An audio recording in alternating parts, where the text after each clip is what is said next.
Hello and welcome to our second episode of L&D Unboxed, a podcast where ideas meet impact. I'm your host Ujjwal, a passionate HR strategist with 30 years of experience, having worked at the intersection of leadership development, talent strategy, and organizational effectiveness across the Asia Pacific region. And now, also a strategic advisor with StratBeans. Well, I firmly believe learning isn't just about content. It's about empowering people to thrive in transformation. So, like I had said in my earlier podcast, whether you're a business leader, an HR leader, an instructional designer, a corporate trainer, or just someone who's curious to know how people grow at work, this is your space because we explore bold ideas, real world strategies, and powerful stories coming from CXOs across the learning landscape. So, today's episode, it's not just another buzzword bonanza. We are diving deep today into the seismic shift from go-to-market to go-to-competency. The new blueprint where agility just isn't about speed, it's about skill. And trust me, the rules of the business are being re-scripted as we speak. So joining me today is Tarunjeet Sarao, the Senior Vice President of the Data Center Systems line of business within Schneider Electric Secure Power Division. Now, when I say Tarunjeet operates at a global scale, I mean it. With 30 years of experience, with organizations like Xerox, HP, and now Schneider, he runs a global line of business, which includes product development, R&D, operations, manufacturing, quality, and go-to-market execution, all orchestrated to deliver resilient, sustainable, and adaptive data centers for the modern world. So if you're curious about how skill, agility, and competency-driven models are now rewriting global business playbooks, you're in for a treat. Tarunjeet, it's an absolute pleasure to have you with us.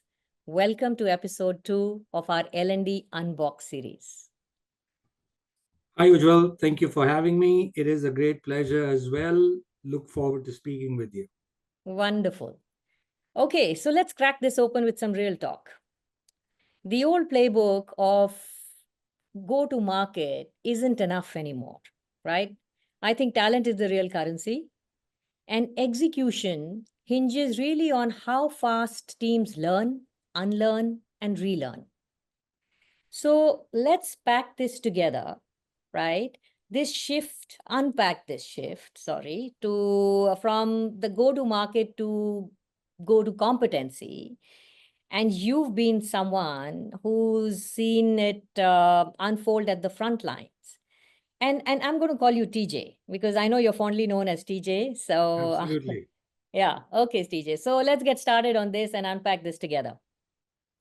So let's start by decoding this evolution. Okay, I mean, what's driving the shift from go-to-market to go-to-competency in the current business landscape now? Wonderful. So let me take you back in time because we are going to discuss the evolution of this concept. Go-to-competence models actually evolved more prominently around the late 1990s to early 2000s. I started working around early 1990s. And this is where organizations started integrating competency frameworks into their go-to-market strategies. Mhm. And at that time, this shift was driven because organizations were becoming more global. They needed to be more agile. They needed to have cross-functional teams. And then there was a rise of customer-centric business models. This was a time when transactional models were sort of going away, and we had started to see technology come in. You had the dot-com boom, etc. Then by the 2010s, companies began customizing competency models for sales enablement, for product launches, and customer engagements, often supported by digital tools and analytics, because we started to look at a lot of data. We started to look at what do we need to do so Yeah. that we can go beyond just basically transactional selling. But then in the 2020s, the real shift from GTM to GTC came about.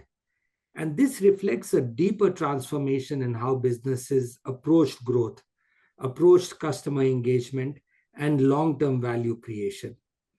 So, what was driving this change? There are a couple of things I can talk to. One was that companies started to realize that if they were to be a big player in the market, they needed to be a knowledge based economy, which basically means that you had to look at all sorts of knowledge based business models, like, as a service model, professional services, incorporating beyond the product, like, selling more services, selling software with hardware, etc. This is when companies started to invest in training, in certifications, in thought leadership, and you started to see a surge of, a lot of companies, hiring CTOs, etc. The second one was the complexity of solutions in those markets started to actually go up. In my business, if I look at, you know, 2010s or 1990s, if I was building a data center for my customer, I would actually have a very different discussion with the customer. I would only talk about some very, very specific things that the customer would need.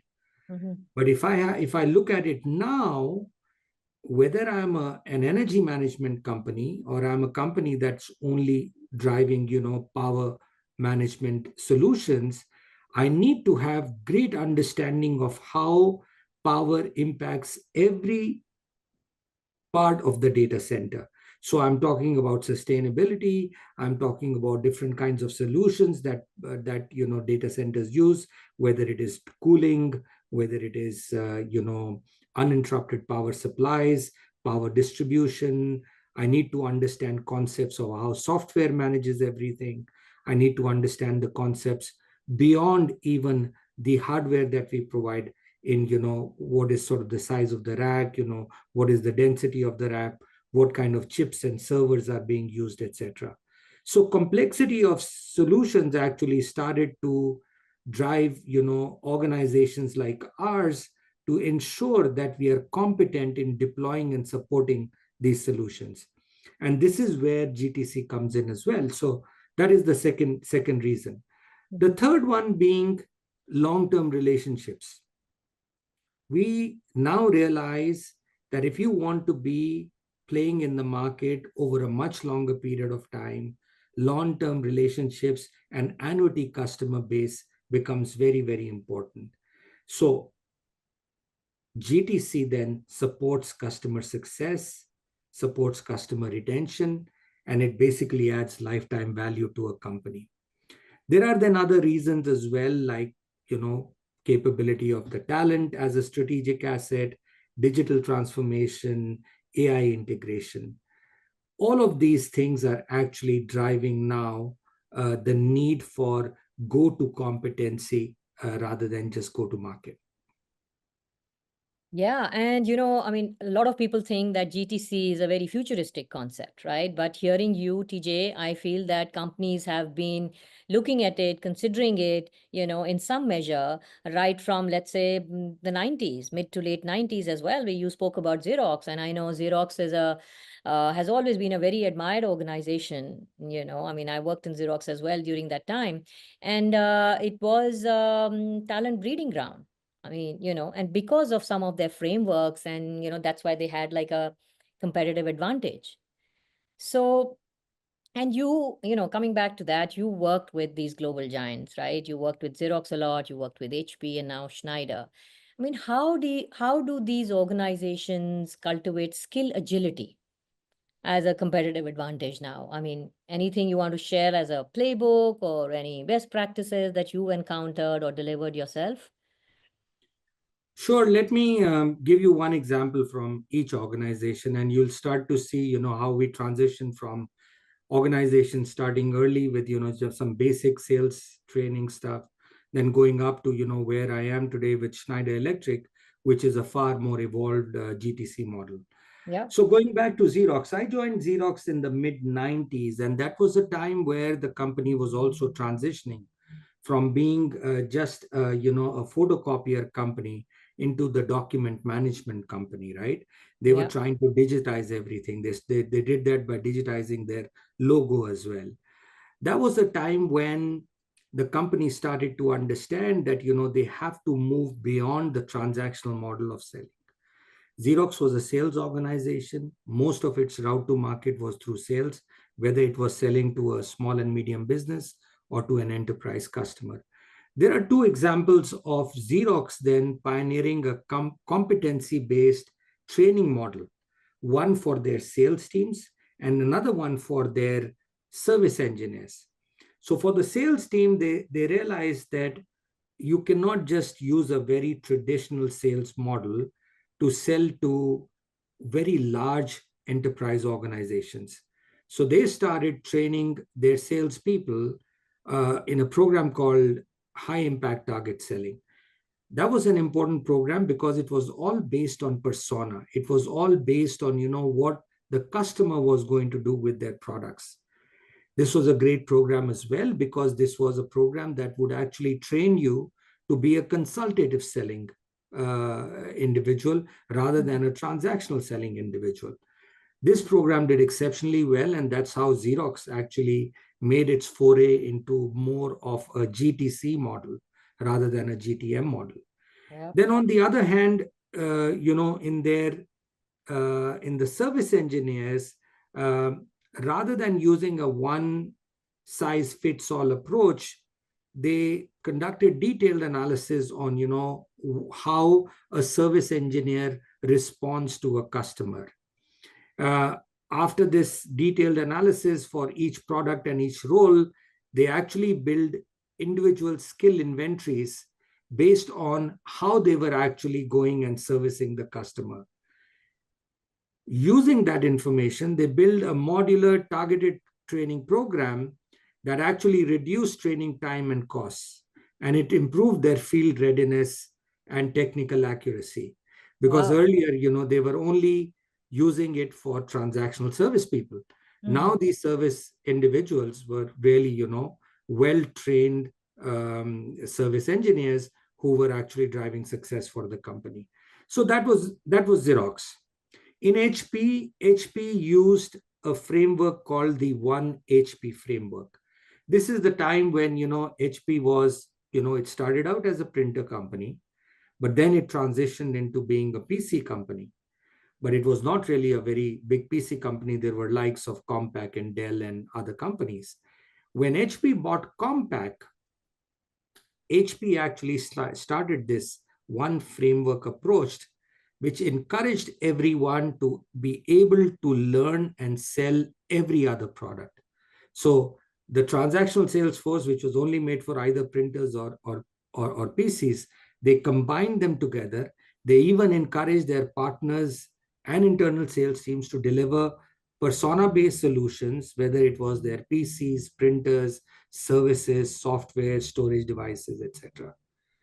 And that, I think, was a great model as well, because now you are moving away from a transactional go-to-market to a GTC model, which actually defined the organization. It truly became an end-to-end IT player in the market. And then finally, Schneider Electric. I've worked with Schneider Electric 8 years, on coming to 9 years now. Um, Again, Schneider Electric has built a go-to-competence model around it, around the open talent marketplace and upskilling. Um, Great program. I can share more details about it. And this is a program which basically matches employees to internal roles, projects, and mentorships in a very different way. We have provided personalized learning paths based on skill gaps and career aspirations. We are upskilling at scale, so to speak.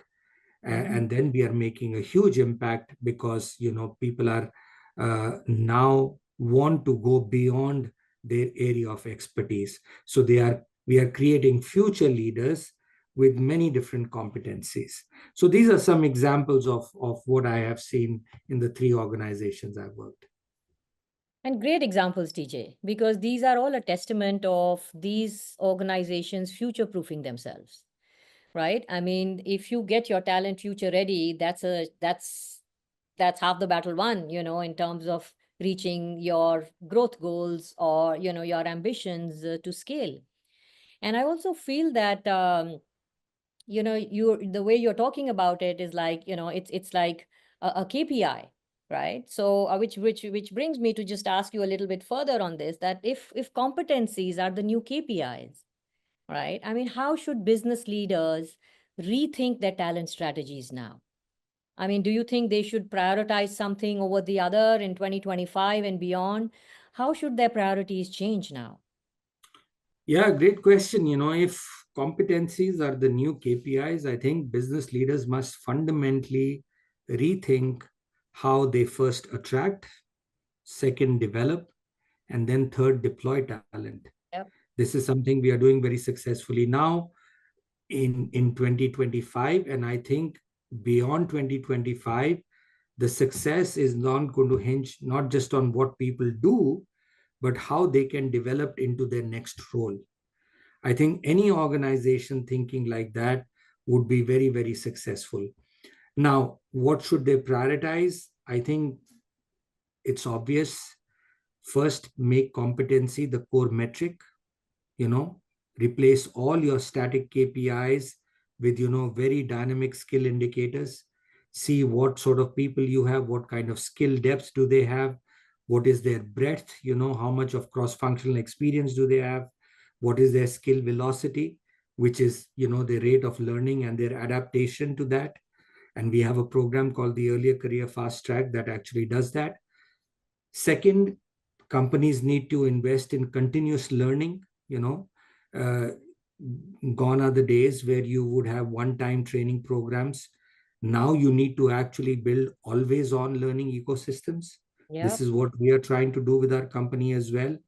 Now with AI, now you need to use AI to personalize learning paths based on every individual's goals and what they want to do in the future, and also based on business needs. So that's the second one. The third that I can think of is prioritizing skills over roles. The old mindset was to hire for a job title, right? If you were Right. hiring a sales guy, you would hire head of sales, or you would hire area sales, regional sales. I think the new mindset is to hire for a portfolio of competencies. So if I'm going to hire a sales guy, I'm not going to look at a traditional sales guy. I'm actually going to see what kind of a person this is, what kind of attitude they bring. Secondly, what are their skills and competencies outside of selling. I would love the person to be a technocrat. I would love for them to be a thought leader in a couple of areas. I would love for them to have done either a product management role or even a back end role, so that they have deep understanding into how we deal with customers and drive customer success. And then finally, I think what Schneider is doing well, which I think is becoming must for all leaders across the globe, is to embed competency in leadership development as well, right? Hmm. Don't, I mean, one needs to redefine leadership not just by tenure or Hmm. title, but by your adaptive capability. Can, for example, a TJ go beyond just his role, which I was like, in sales and business development, but now I have the R&D function, the quality function, manufacturing functions report into me. So that is really basically adaptive capability, and this is becoming more and more important. I think you need to prioritize leadership as well, where you coach them, you teach them, and you build resilient teams in the future. Yeah, I mean, you've said two or three really good points, TJ. One is that companies like Schneider are actually hiring for, a portfolio of roles, not for a single role. So, a sales guy doesn't just get hired for a sales role. And hiring people for multiple competencies, right, which is competency based talent acquisition, right, is really, again, coming back to future proofing the organization. So it's such a pleasure to hear that Schneider is doing that, right? And you also mentioned about, we were talking about KPIs, and I also feel that learning or building a learning organization should be a leadership KPI, right? I mean, unless and until you give it the right priority, you give it the right energy, it's very easy for these things to, fall by the wayside, especially when budgets get cut and priorities change in organizations, right? So that is, and you also spoke about, leadership being more adaptive, right? I mean, generally what we feel and see and think is that, leaders are tasked to basically coach teams and mentor teams and, make sure that the teams are future ready. But who is looking at leaders to be future ready, right? So making sure that leaders are adaptive and are ready to actually take on different portfolios, right, is phenomenal. So thank you for sharing that, Absolutely. because that's a great point, which sometimes does get missed out, because like I said, leaders are often, seen as the ones who have to, you know lead the team rather than develop themselves as well. So, you spoke about digital transformation, TJ, and everybody these days talks about digital transformation. But what about human transformation? I mean, how can L&D leaders align with business leaders to make skill development a boardroom topic? Let me start by saying that digital transformation without human transformation is just automation. One of our chairman, Jean-Pascal Tricoire, he said this, I think, when I joined the company, right? To truly transform, organizations must reskill at scale, lead with empathy, and build cultures of continuous learning. And it's not just the job of the HR, it is the job of the CEO. Any Absolutely. CEO doing that, I think, is doing what is required, right? So then for L&D leaders, the challenge is to elevate skill development from a support function to being a strategic imperative, which is worthy of attention.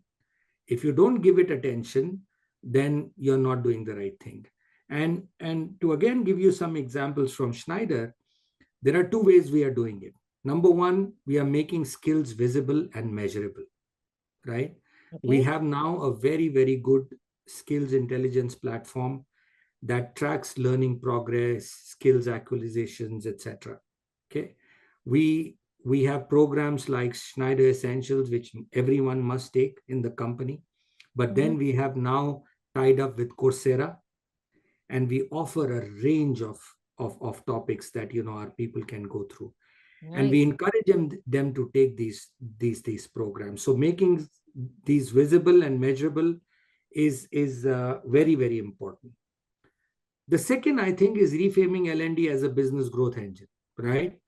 It should speak the language of business, translate any learning outcome into a business metric.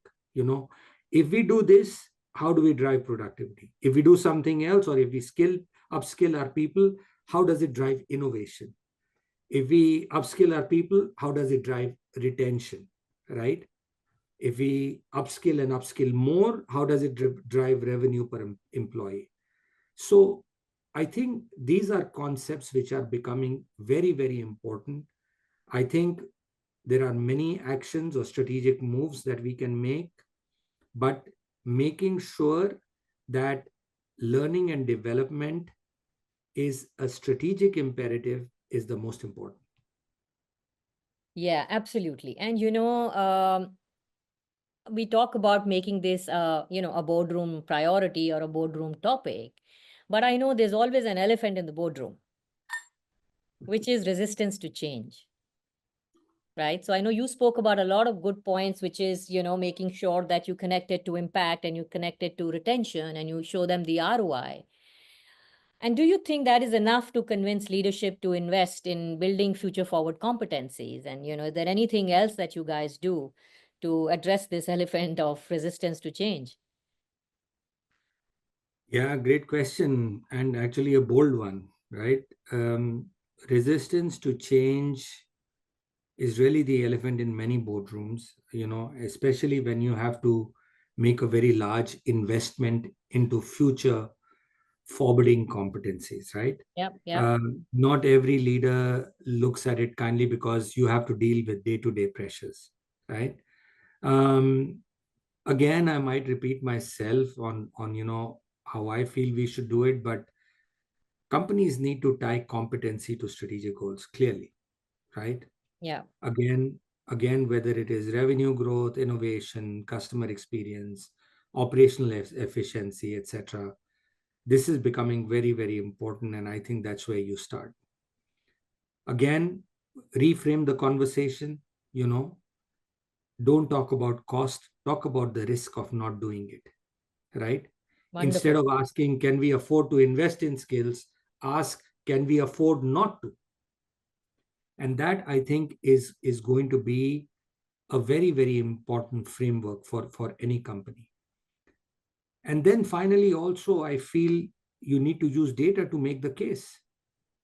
We need to start to, now we are looking at, what our skill gaps are versus industry benchmarks. Mm-hmm. You need to highlight, what, other companies are doing in the same market. And then obviously there has to be some sort of a quantification of the cost of inaction, right? Well, just always trying to go and hire skilled people versus building the organization. So I think these three things, and the fourth is that um, many organizations which struggle. I was having a conversation with a friend of mine recently, and he says, no, we are not doing it because nobody really understands how big it's going to be. So I said, why don't you start with a pilot?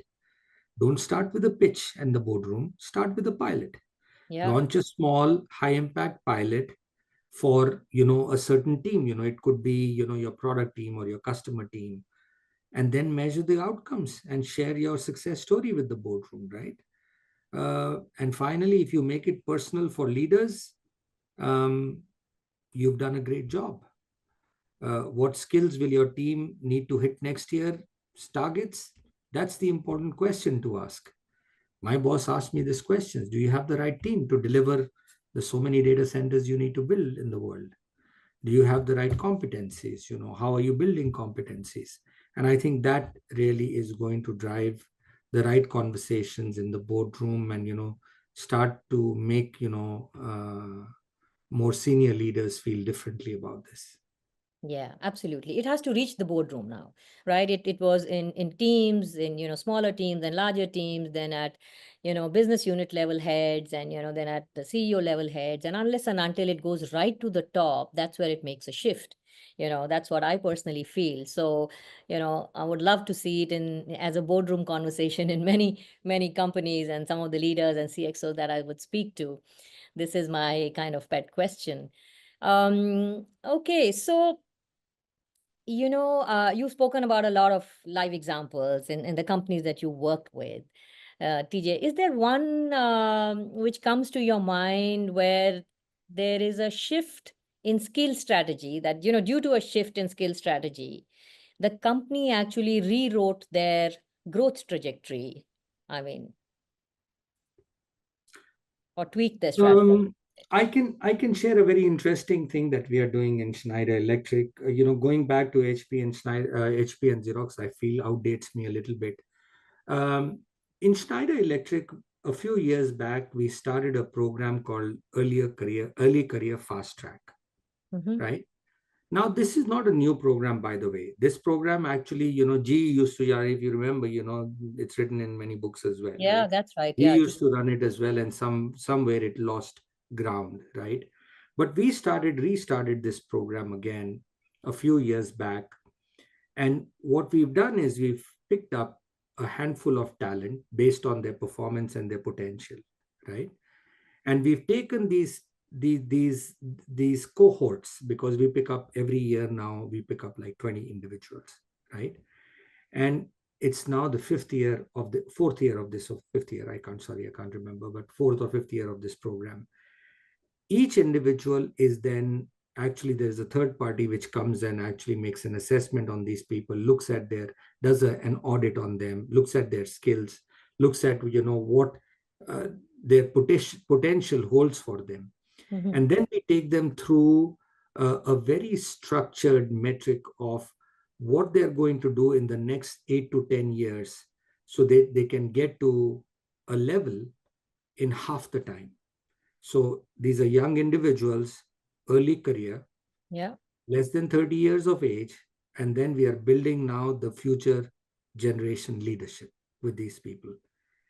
Not all of them are not probably going to make it, but even if 25% do, I think we would have done an incredible thing for the future of this company.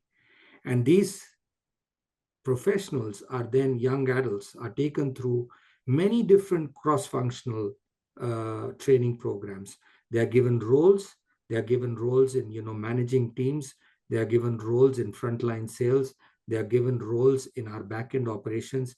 They are given roles as my chief of staff actually is an ECFT, right? Because we want to expose them to different aspects of business. I think this is one of the best examples I would have for you, which showcases uh, success of a GTC. So we are not hiring for roles anymore. We are building for skills. We are not outsourcing, technology. We are upskilling internally. We are not putting focus on products, but we also putting focus on people, right? I think this is where Schneider will stand out in the future as well. And I think this would be Schneider's competitive advantage as well, right? I mean, organizations who are focusing on growth and development stand out in addition to the kind of product that you have and the market share that you have, right? That's another battle to fight, but talent makes all the difference. So that's good learning. And I know, TJ, you said that programs like this were done by GE and actually many other companies as well, right? Now the differentiator is that a lot of companies then start these programs and then kind of lose focus halfway through, or the pipeline is not that strong that it turns into a number like you're talking about. 25% of them become good leaders. I would say that even if you can retain 25% of these high potentials, right, that's a great number. Absolutely. So it's wonderful to hear that Schneider's early fast track program, hope I got that right, is doing well, and you guys are giving them real roles, and they can experience what they have been brought in to do in terms of a diversity of roles. I mean, just to give you an example, we are a bunch of them who are like early 30s, are vice presidents in the companies now. Oh, So really? you can Wow. imagine Yeah, that's the success of the program. that's wonderful. So it is definitely a best practice which some companies can learn from. Yeah, and Absolutely. I'm sure it's sustainable because leaders are giving it the right priority, right? And I don't know if that's a KPI in the leadership team, but it is definitely getting the right energy and priority for it to thrive like this. Yeah. Absolutely.